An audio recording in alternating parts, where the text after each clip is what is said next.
문 앞에서 신발을 벗지도 못한 채 서 있었습니다. 안에서 웃음소리가 들렸거든요. 제 아들, 제 며느리, 그리고 제가 모르는 사람들의 웃음이었습니다. 문을 두드리려던 손이 공중에서 멈췄습니다. 그때 깨달았습니다. 이 집에 나는 초대받지 않은 사람이구나. 평생 가족을 위해 미뤄온 말들이 있었습니다.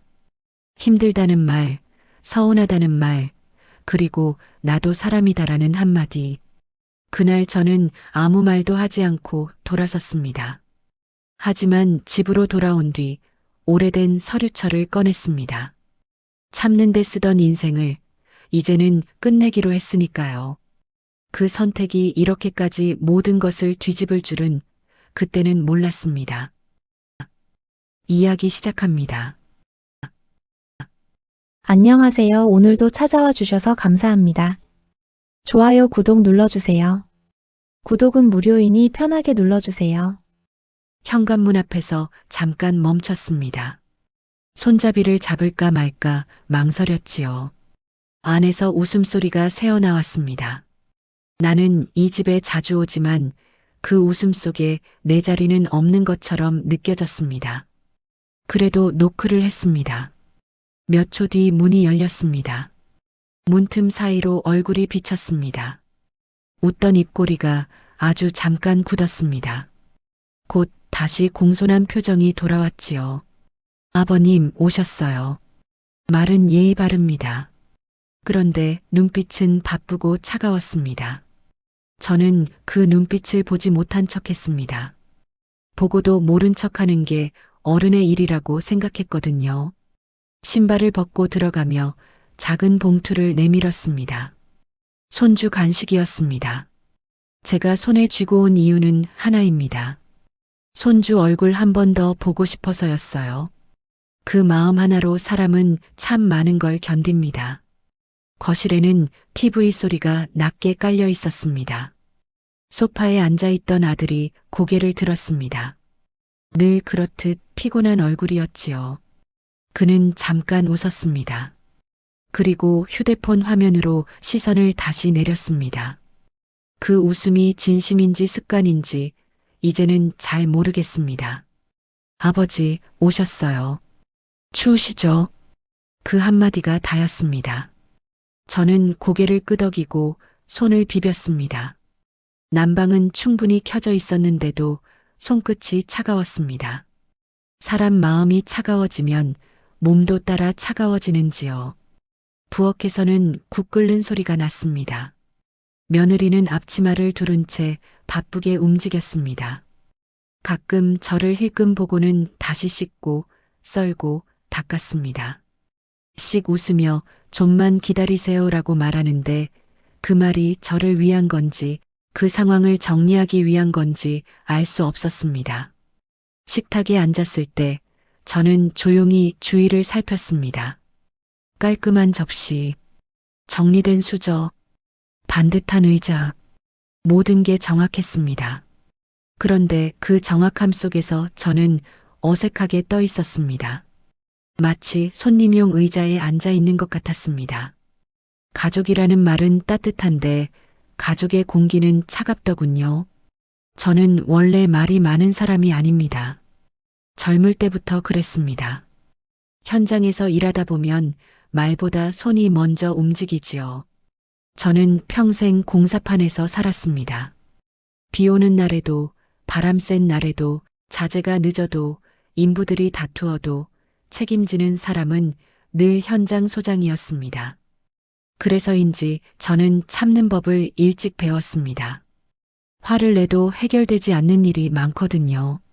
대신 표정을 단정히 하고 문제를 하나씩 치워나갔지요. 그 습관은 집으로도 따라왔습니다.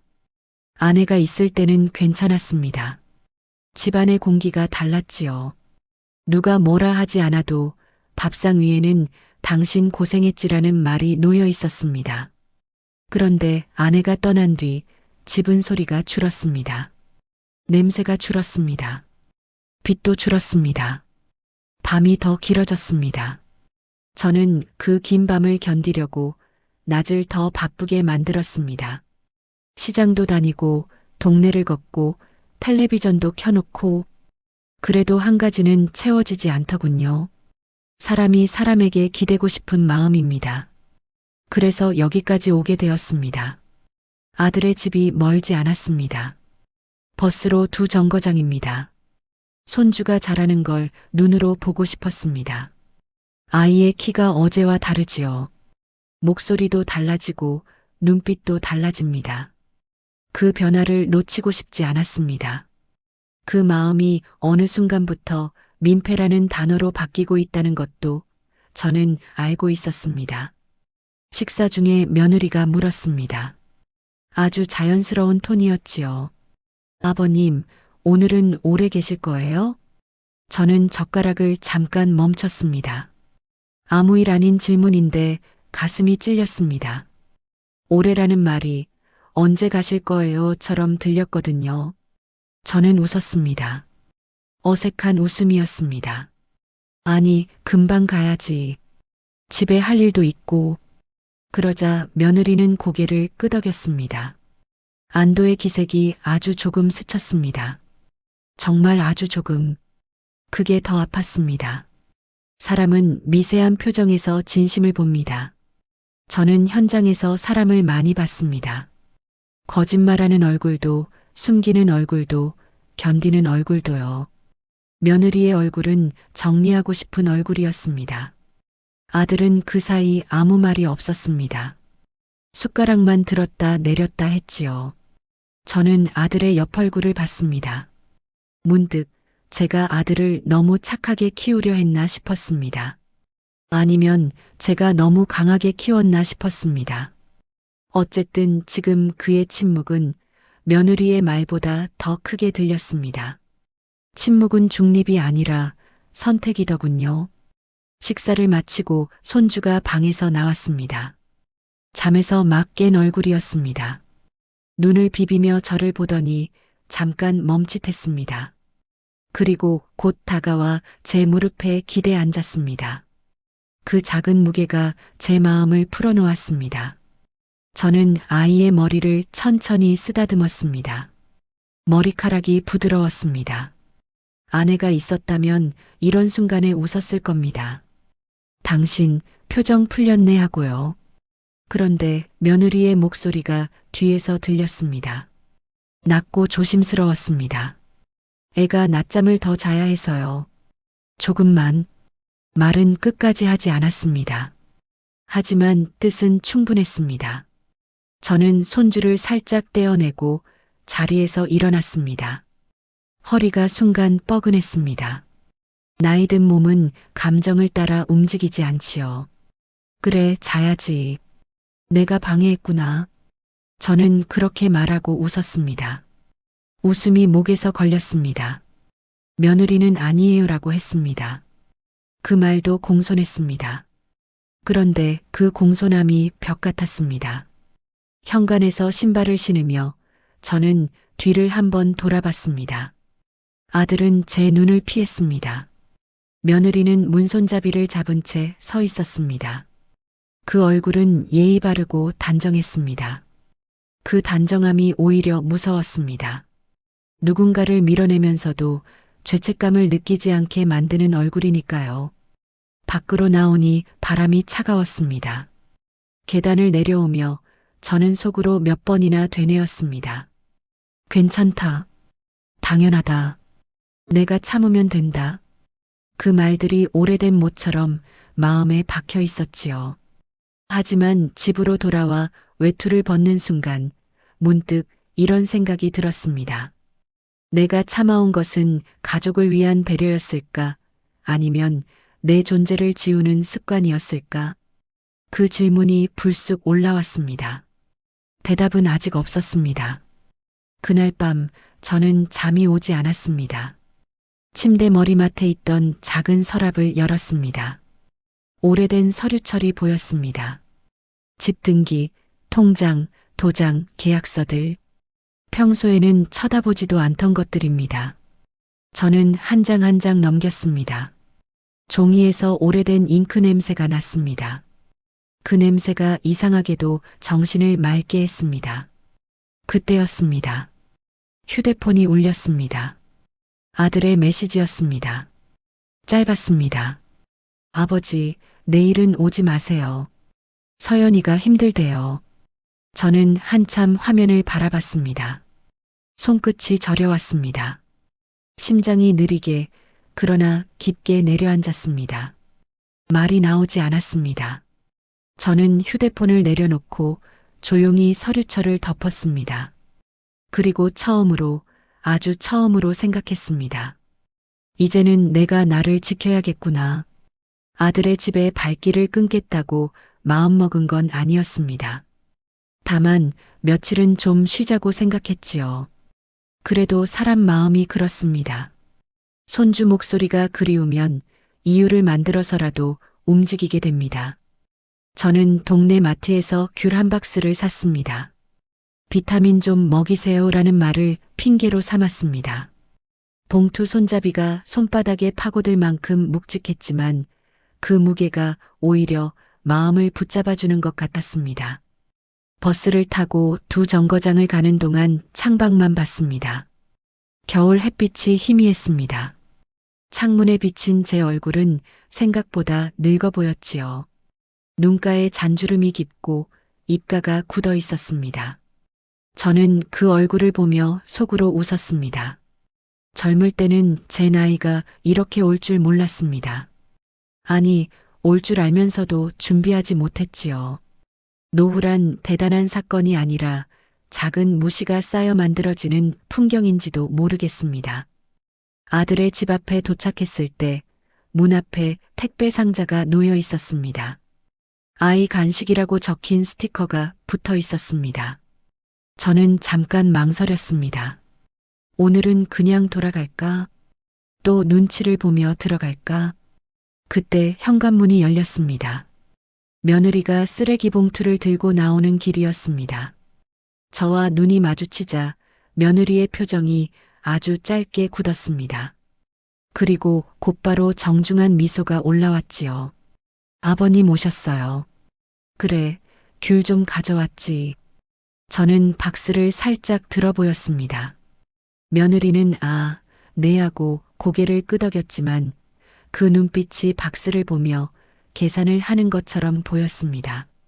저는 그게 제 착각이길 바랐습니다. 사람은 나이 들수록 스스로를 속이는데 익숙해지거든요. 상처를 줄이기 위해서요. 거실에는 낯선 남자 구두가 놓여 있었습니다.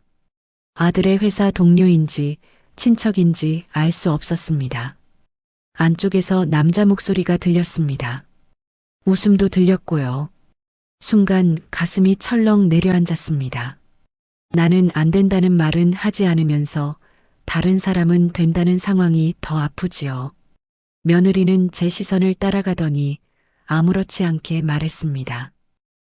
친구가 잠깐 들렀어요. 이따가요. 친구, 며느리의 친구. 저는 고개를 끄덕였습니다. 그 단어 하나로 저의 자리가 다시 좁아지는 느낌이 들었습니다. 저는 현관에 서서 외투를 벗지 못했습니다. 며느리는 안으로 들어오라는 말도 잠깐만 계시라는 말도 하지 않았습니다. 그 침묵이 오늘은 곤란합니다로 들렸지요. 그때 아들이 나왔습니다. 넥타이를 풀어 헤친 채 얼굴이 벌겋게 달아올라 있었습니다. 피곤해서인지 술이 조금 들어갔는지 모를 표정이었습니다. 아들은 저를 보자 잠깐 멈칫하더니 웃었습니다. 억지로 만드는 웃음이었습니다. 아버지, 오셨어요? 연락하고 오시지. 그 말 뒤에는 왜 왔어요가 숨겨져 있었습니다. 저는 괜찮다고 손을 내저었습니다.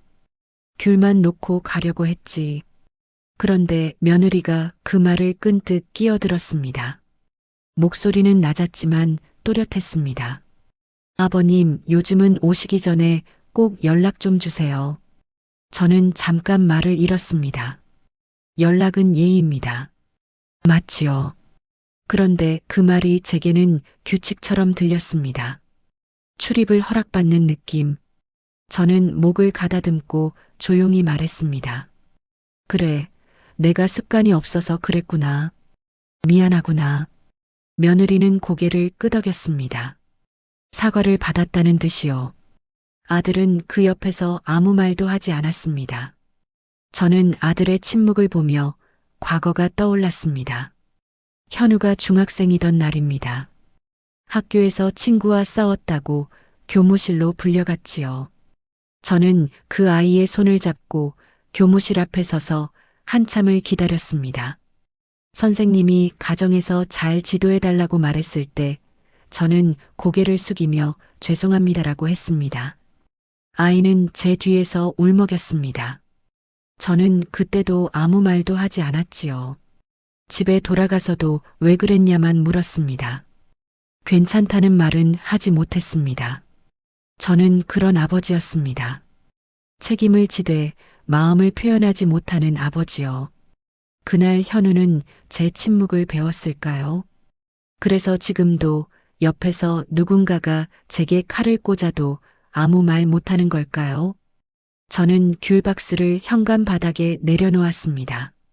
그러자 며느리가 급히 말했습니다. 아버님, 여기 두면 바닥 더러워져요. 그 말에 제 손이 멈췄습니다. 더러워진다는 말이 박스 때문인지 제 존재 때문인지 순간 헷갈렸지요. 저는 박스를 다시 들어 올렸습니다. 손끝이 떨렸습니다. 그리고 조심스럽게 신발장 옆에 올려놓았습니다. 그래, 내가 생각이 짧았네. 말은 그렇게 했지만 마음속에서 무엇인가가 툭 끊어졌습니다. 저는 더 이상 웃을 힘이 없었습니다. 그래도 표정은 유지했습니다. 어른의 체면이란 그런 것이지요. 깨지는 소리를 혼자만 듣는 것. 그때 거실에서 남자 목소리가 들렸습니다. 서연아, 누구야? 며느리는 고개를 돌려 대답했습니다. 아버님 오셨어. 말끝이 짧았습니다. 소개도 없었습니다. 거실에 있던 사람은 네 하고 웃었고 다시 TV로 시선이 돌아갔습니다. 저는 투명해진 느낌이었습니다. 몸은 현관에 있는데 존재는 없는 사람처럼요. 그 순간 아들의 입에서 짧은 말이 나왔습니다. 아버지, 오늘은 좀 그러니까. 그 말이 끝까지 나오기도 전에 며느리가 이어 말했습니다. 이번에는 조금 더 강했습니다. 아버님, 죄송한데요. 저희 오늘 손님도 있고 애도 컨디션이 안 좋아서요. 다음에 오세요. 다음에라는 말이 참 잔인합니다. 다음이 올 것 같지만 사실은 오지 않기를 바라는 말이지요. 저는 고개를 끄덕였습니다. 제 목소리는 생각보다 차분했습니다. 그래, 알겠다. 아들은 제 눈을 보지 못했습니다. 며느리는 문손잡이를 잡고 서 있었습니다. 문이 닫히기 직전 저는 아들에게 한마디 하고 싶었습니다. 괜찮냐가 아니라 왜 그러냐가 아니라 그냥 나도 마음이 아프다라고요. 하지만 그 말은 입 밖으로 나오지 못했습니다. 저는 늘 그랬습니다. 말이 늦었습니다. 집으로 돌아오는 길 귤박스를 들고 온 손이 허전했습니다. 저는 빈손으로 버스를 탔습니다. 창밖을 보며 속으로 되뇌었습니다. 그들이 나를 싫어하는 게 아니야. 그냥 힘든 거야. 요즘 세대는 사는 방식이 다른 거지. 내가 좀 조심하면 돼. 그렇게 스스로를 설득했습니다. 그런데 버스가 한 정거장을 더 갈 때 휴대폰이 울렸습니다. 아들의 메시지였습니다. 아버지, 앞으로는 자주 오지 마세요. 서연이가 많이 예민해요. 짧은 문장이었습니다. 하지만 그 문장이 제 안에서 크게 울렸습니다. 저는 휴대폰 화면을 끈 채 한참을 쥐고 있었습니다. 사람들은 각자 자기 자리에서 스마트폰을 보고 있었고 버스는 평소처럼 흔들렸습니다. 세상은 아무 일 없다는 듯 흘러가는데 제 마음만 멈춘 것 같았지요. 집에 도착해 문을 열었을 때 어둠이 먼저 맞이했습니다.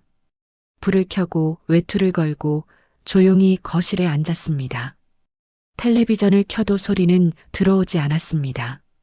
제 머릿속에는 한 문장만 남아 있었습니다. 자주 오지 마세요. 저는 천천히 서랍을 열었습니다. 예전에 덮어두었던 서류철이 손끝에 닿았습니다. 그 종이들이 차갑게 느껴졌습니다. 저는 한 장을 꺼내 펼쳤습니다. 글자들이 또렷했습니다. 이상하게도 그 글자들이 저를 다잡아주는 것 같았습니다. 감정은 흔들리지만 기록은 흔들리지 않지요. 그날 이후로 저는 며칠 동안 집 밖을 잘 나가지 않았습니다. 버스 정류장 쪽으로 발길이 향하면 괜히 가슴이 조여왔지요. 아무 일도 아닌데 몸이 먼저 알아차리는 겁니다. 사람은 상처를 반복해서 겪으면 습관처럼 피하게 되더군요. 저는 그 습관이 나쁘다고만은 생각하지 않았습니다. 늙은 몸은 스스로를 지키는 법부터 배우니까요. 하지만 집안에 가만히 있으니 더 선명하게 들리는 것이 있었습니다. 정적 속에서 올라오는 소리입니다. 예전엔 바쁜 일상에 묻혀 못 들었던 것들. 왜 나는 늘 참았지? 왜 나는 늘 미안하다고만 했지? 그런 질문들이 조용히 밀려왔습니다. 밤이 깊어질수록 질문은 더 또렷해졌습니다. 저는 새벽에 일어나 물을 한 잔 마셨습니다. 부엌 불빛이 차갑게 번졌습니다. 수돗물 소리가 크게 들렸지요. 그 소리를 듣다가 문득 손이 서랍 쪽으로 갔습니다. 오래된 서류철이 들어있는 서랍입니다. 평소에는 열지 않던 곳입니다. 일부러 덮어둔 곳이지요. 지나간 일과 돈 이야기는 마음을 더 피곤하게 만들 것 같아서요. 그런데 그날은 달랐습니다. 피곤함보다 더 큰 것이 있었거든요. 내가 지금 무엇을 잃고 있는지 확인해야 한다는 마음입니다. 저는 서류철을 꺼내 식탁 위에 올려놓았습니다. 종이 냄새가 났습니다. 오래된 잉크 냄새요. 그 냄새가 이상하게도 정신을 맑게 했습니다. 저는 한 장 한 장 넘겼습니다. 손끝이 종이에 스칠 때마다 제 인생도 함께 넘어가는 것 같았습니다. 첫 장은 집 등기였습니다. 제 이름이 또렷했습니다. 제가 현장에서 무릎을 다치고도 일을 계속하던 시절에 아내와 함께 마련한 집입니다. 그때 아내가 말했지요. 당신, 이 집은 우리 둘의 안전벨트야. 저는 고개만 끄덕였습니다. 말은 못했습니다. 고마움도 미안함도요. 저는 늘 그렇게 말을 아꼈습니다. 사랑을 입으로 하지 않고 돈으로 증명하려 했습니다. 그게 남자답다고 배웠으니까요.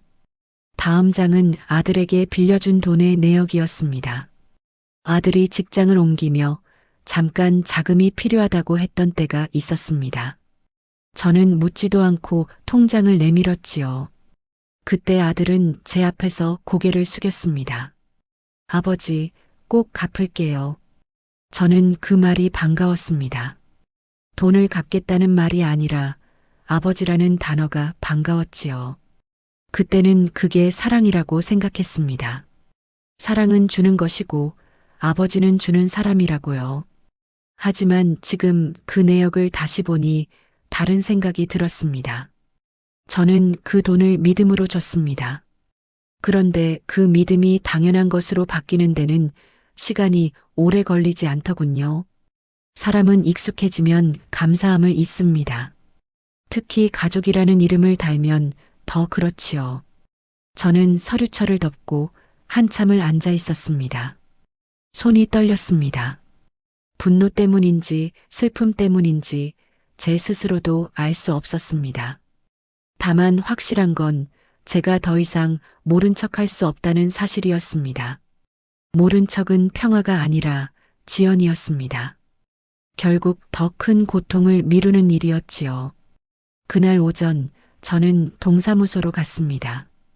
예전 습관대로 일찍 움직였습니다. 창구 앞에 서서 필요한 서류를 물었습니다. 직원이 어떤 용도세요? 라고 묻자 저는 잠깐 멈췄습니다. 용도. 저는 용도를 말하지 못했습니다. 대신 조용히 대답했습니다. 정리 좀 하려고요. 직원은 더 묻지 않았습니다. 필요한 서류 목록을 적어 주었습니다. 저는 종이를 받아들고 고개를 숙였습니다. 그 짧은 대화가 이상하게도 마음을 단단하게 만들었습니다. 누군가에게 설명하지 않아도 되는 결심이 있지요. 그 결심은 오히려 말하지 않을수록 강해집니다. 집으로 돌아와 저는 체크리스트처럼 하나씩 확인했습니다.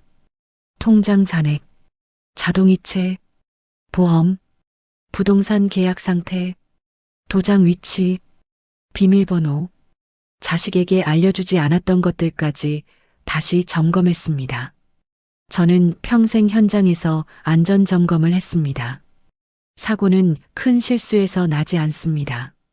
작은 방심에서 납니다. 노후도 마찬가지였지요. 그 과정에서 마음이 이상하게 차분해졌습니다. 처음에는 속이 쓰렸습니다. 내가 왜 이런 걸 해야 하나? 그런데 서류가 정리될수록 머리가 맑아졌습니다. 감정이 아니라 현실이 눈앞에 놓였기 때문입니다. 현실은 잔인하지만 명확합니다. 그리고 명확함은 사람을 움직이게 하지요. 그날 저녁 아들이 전화를 했습니다. 평소보다 목소리가 가벼웠습니다. 아마 제 마음이 어떤지 모르고 있었겠지요. 아버지, 요즘 뭐 하세요? 저는 잠깐 숨을 들이켰습니다. 괜찮다고 말할까, 서운하다고 말할까? 저는 평생 그 갈림길에서 늘 괜찮다를 골랐습니다. 그런데 그날은 달랐습니다. 목소리는 여전히 정중했지만 내용은 처음으로 달라졌지요. 정리하고 있다. 뭘 정리해요? 아들은 웃으며 물었습니다. 저는 웃지 않았습니다. 내 인생. 전화기 넘어가 잠깐 조용해졌습니다. 아들이 당황하는 숨소리가 들렸습니다. 저는 그 침묵이 낯설지 않았습니다. 이제는 제가 침묵을 두려워하지 않게 되었으니까요. 아들이 얼른 말을 이었습니다. 아버지, 무슨 일 있어요? 저는 천천히 대답했습니다. 큰일은 아니다. 다만 내가 앞으로는 내가 결정하려고 한다. 아버지, 그게 무슨... 아들의 말이 흐려졌습니다. 저는 더 설명하지 않았습니다. 설명을 하면 설득이 됩니다. 설득은 흔들림의 시작이지요. 저는 흔들리고 싶지 않았습니다. 전화를 끊고 나서 저는 거실 창문을 열었습니다. 밤 공기가 차갑게 들어왔습니다. 멀리서 자동차 소리, 개 짖는 소리, 누군가의 웃음소리가 들렸습니다. 세상은 여전히 돌아갑니다. 그 속에서 저는 조용히 한 가지를 인정했습니다. 나는 늙었다. 그리고 늙은 나는 더 이상 누군가의 눈치를 보며 살 시간이 많지 않다. 며칠 뒤가 명절이었습니다. 저는 그들이 어떤 말을 할지 이미 짐작하고 있었습니다. 이번엔 쉬세요. 집이 복잡해서요. 아이 컨디션이 이유는 늘 그럴듯하겠지요. 그런데 그날의 저는 예전의 제가 아니었습니다. 서류철을 덮어둔 사람이 아니라 펼쳐놓은 사람이었습니다. 펼쳐놓으면 보입니다. 무엇이 내 것이고 무엇이 내 선택인지요. 저는 식탁 위에 작은 메모를 붙였습니다. 참지 말 것, 묻지 말 것, 결정할 것. 글씨가 삐뚤었지만 또렷했습니다. 그리고 그 메모를 보며 조용히 생각했습니다. 이제부터 벌어질 일들은 단순히 귤 한 박스의 문제가 아닐 거라고요. 누군가는 당황할 것이고 누군가는 화를 낼 것입니다. 하지만 그 모든 반응은 결국 한 가지로 모일 겁니다. 아버지가 달라졌다. 그 변화가 시작된 것은 거창한 사건 때문이 아니었습니다. 문 앞에서 외투를 벗지 못한 순간, 자주 오지 마세요라는 짧은 문장, 그 작은 무시들이 쌓여 마침내 제 안에서 하나의 결심이 된 것입니다. 그리고 그 결심은 조용하지만 단단하게 곧 가족의 판을 뒤집을 준비를 하고 있었습니다. 결심이라는 것은 소리 없이 진행됩니다. 겉으로는 아무 일도 없는 것처럼 보이지만 안쪽에서는 이미 방향이 정해져 있지요. 저는 그 며칠을 평소와 다름없이 보냈습니다. 시장에 가고 병원에 들르고 집에 와서 밥을 먹었습니다. 달라진 게 있다면 마음이었습니다. 더 이상 흔들리지 않았습니다. 무언가를 잃을까 두려워 움켜쥐는 마음이 아니라 이미 잃은 것을 인정한 마음이었지요. 먼저 집 문제를 정리했습니다. 부동산 중개소에 들어설 때 심장이 잠깐 빨라졌습니다. 이 집은 제 인생의 많은 시간을 품고 있었습니다. 아내의 웃음, 아들의 어린 발자국, 비 오는 날 현관에서 말리던 작업화 냄새까지요. 하지만 저는 그 기억들을 붙잡지 않기로 했습니다. 기억은 마음에 두면 됩니다. 집은 사람이 사는 곳이지 사람을 붙들어 두는 곳은 아니니까요. 중개사는 제 나이를 보고 잠깐 망설이는 듯 했습니다. 저는 먼저 말했습니다. 급하지는 않습니다. 다만 확실하게 하고 싶습니다. 그 말에 중개사는 고개를 끄덕였습니다. 저는 계약 조건을 꼼꼼히 확인했습니다. 평생 현장에서 계약서를 봐온 사람입니다. 한 줄 한 글자도 대충 넘기지 않았습니다. 서명을 하는 순간 손이 잠깐 멈췄지만 떨리지는 않았습니다. 오히려 이상할 만큼 차분했습니다. 그 차분함이 저를 놀라게 했지요. 집을 정리한 뒤 아들에게 빌려준 돈 이야기도 꺼냈습니다. 문자로 하지 않았습니다. 이런 이야기는 얼굴을 보고 해야 한다고 생각했지요. 저는 아들에게 전화를 걸었습니다. 잠깐 볼 수 있겠냐? 아들은 의외로 금방 시간을 냈습니다. 아마 큰일이 아니라고 생각했을 겁니다. 약속 장소는 집 근처 카페였습니다. 아들은 평소처럼 노트북 가방을 들고 왔습니다. 커피를 주문하며 아무렇지 않게 말했지요. 아버지, 무슨 일이세요? 저는 잠깐 숨을 고르고 말했습니다. 내가 너한테 빌려준 돈 정리하려고 한다. 아들의 얼굴이 굳었습니다. 웃음이 사라지고 눈이 흔들렸습니다. 갑자기 왜요? 아직 여유가. 갑자기가 아니다. 내가 미뤄왔을 뿐이다. 제 말은 낮았지만 분명했습니다. 아들은 컵을 내려놓으며 목소리를 높였습니다. 아버지, 지금 그 얘기할 때예요? 집안 분위기도 안 좋은데. 그 말에 제 마음이 한 번 더 단단해졌습니다. 집안 분위기라는 말 속에는 늘 제 마음은 빠져 있었으니까요. 저는 아들을 바라보며 천천히 말했습니다. 현우야, 분위기가 안 좋은 이유는 내가 있어서가 아니라 내가 침묵했기 때문이다. 아들은 말을 잇지 못했습니다. 그 침묵이 예전과는 달랐습니다. 그날은 제가 먼저 침묵을 놓지 않았으니까요. 며칠 뒤 결정적인 날이 왔습니다. 집을 매각했다는 소식이 전달된 날이었습니다. 아들과 며느리는 거의 동시에 전화를 걸어왔습니다. 저는 전화를 받지 않았습니다. 일부러였습니다. 급한 쪽이 더 많이 생각하게 되지요. 저녁 무렵 문자가 왔습니다. 아버지, 집을 파셨다면서요? 무슨 말씀이세요? 그 뒤로도 메시지가 이어졌습니다. 당황, 질문, 불만, 그리고 은근한 원망. 저는 한참 뒤에야 전화를 걸었습니다. 수화기 너머로 두 사람의 숨소리가 동시에 들렸습니다. 스피커폰이었습니다. 아버님, 그게 무슨 말이에요? 아버지, 왜 상의도 없이? 저는 조용히 말했습니다. 상의할 일이 아니다. 내 집이다. 며느리의 목소리가 날카로워졌습니다. 그래도 가족인데요. 앞으로 저희는 어떻게 하라는 거예요? 그 말에 저는 잠시 웃었습니다. 웃음이라기보다 허탈함에 가까웠지요. 가족이라서 참아온 사람이 나다. 가족이라서 당연히 누려온 쪽은 너이고. 아들은 급히 말을 바꾸려 했습니다. 아버지, 오해가 있어요. 서연이도 그런 뜻은 아니고. 그만해라. 제가 말을 끊었습니다.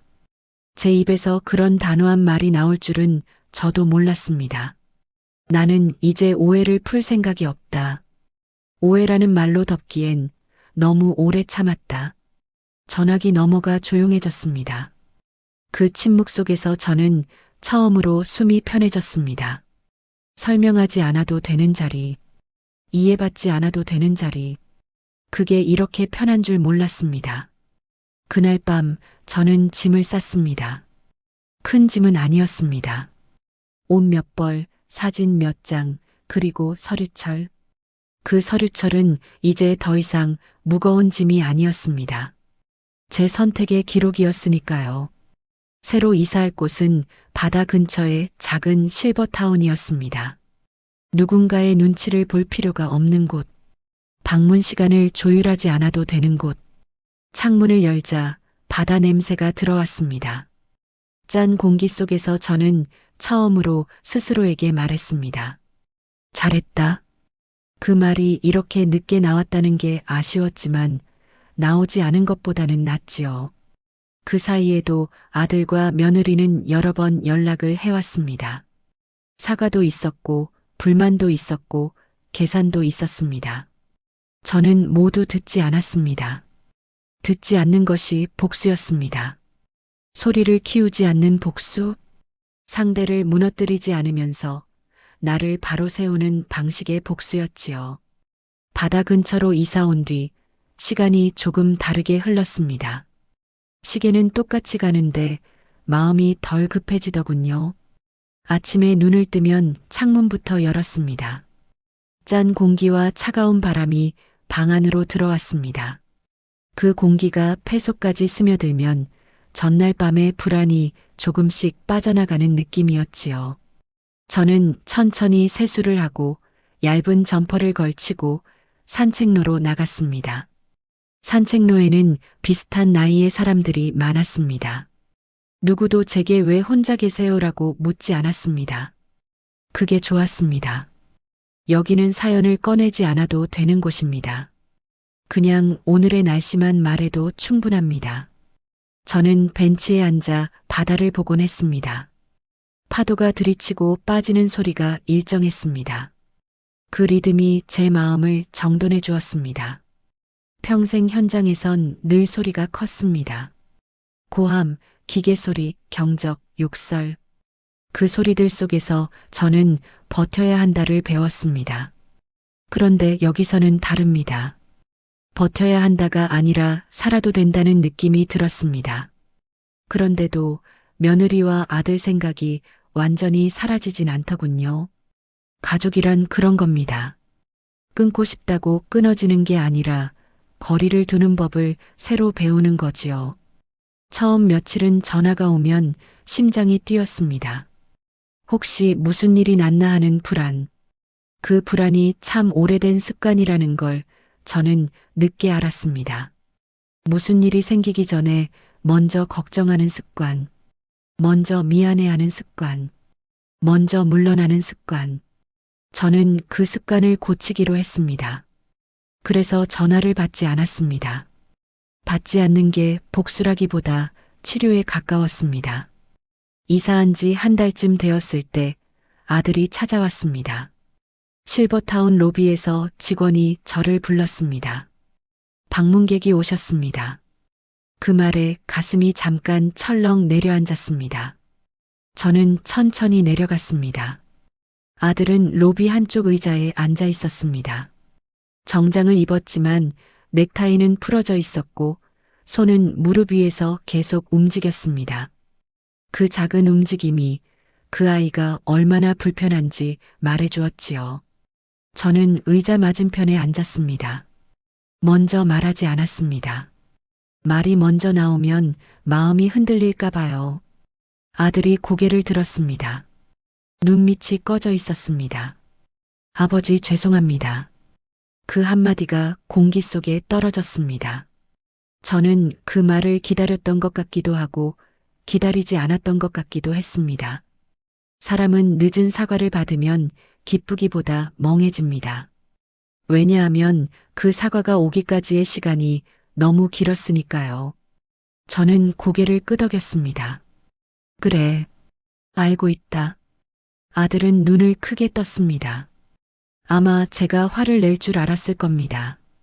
저는 화를 내지 않았습니다. 화는 이미 오래전에 다 썼습니다. 그 대신 저는 조용히 말했습니다. 내가 화내면 너는 또 도망갈 것이다. 나는 이제 도망가는 너를 쫓아다닐 힘이 없다. 아들의 얼굴이 무너졌습니다. 그는 손으로 눈가를 훔쳤습니다. 그리고 한참을 망설이다가 입을 열었습니다. 서연이가 아버지한테 너무했죠. 저는 그걸 알면서도 아무 말 못했어요. 저는 그 말을 들으며 아들의 어깨를 바라봤습니다. 그 어깨가 언제 이렇게 작아졌는지요.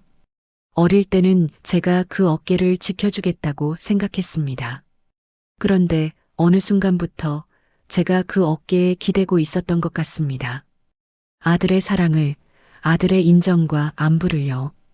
현우야. 제가 아들을 불렀습니다. 아들은 고개를 들었습니다.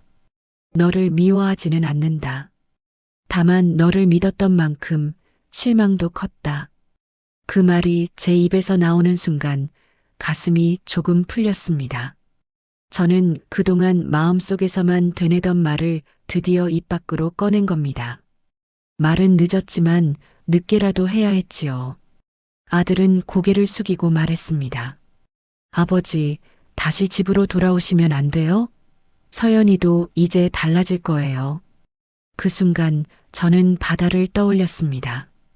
바다는 같은 파도가 다시 오지만 완전히 같은 파도는 없습니다. 사람도 그렇습니다. 예전으로 돌아갈 수는 없지요.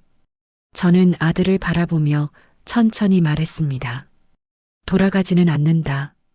아들의 입술이 떨렸습니다. 왜요, 아버지? 가족이잖아요. 저는 그 말에 잠깐 숨을 골랐습니다. 가족이라는 단어는 따뜻하지만 동시에 사람을 묶는 줄이 되기도 합니다. 저는 그 줄에 너무 오래 묶여 있었습니다. 이제는 줄을 끊지는 못해도 느슨하게 만들고 싶었습니다. 가족이라서 용서한다. 가족이라서 내 삶은 내가 산다. 아들은 아무 말도 못했습니다. 그 침묵은 예전과 달랐습니다. 이번엔 제 말을 밀어내는 침묵이 아니라 받아들이는 침묵이었습니다. 저는 그 침묵이 싫지 않았습니다. 잠시 후 아들은 조심스럽게 물었습니다. 그럼 앞으로 저는 어떻게 해야 해요?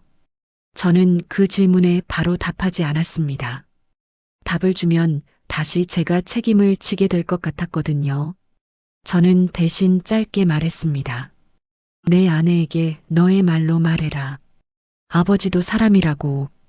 그리고 내가 먼저 지켜라. 아들은 고개를 끄덕였습니다. 그제야 숨을 제대로 쉬는 얼굴이었습니다.